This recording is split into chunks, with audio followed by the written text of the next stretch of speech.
الصديق الشهید همتی از پرتو خورشید حق ما خادمان ملت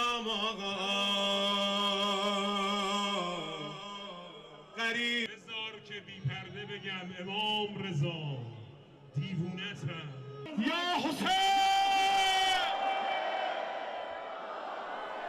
خب از این خبر همه ناراحت شدیم. بالاخره یک رئیس جمهور مردمی و یک رئیس جمهور خستگی ناپذیرمون رو از دست دادیم و انشالله که خدا به مردم ایران صبر بده. برادر بزرگوارم آقا حنیف طاهری عزیز. مطمئنا دشمنان سوء استفاده خودشونو میخوان بکنن. خبرهای امروز اسرائیل، آمریکا و انگلیس خودشون رو نشون دادن، همون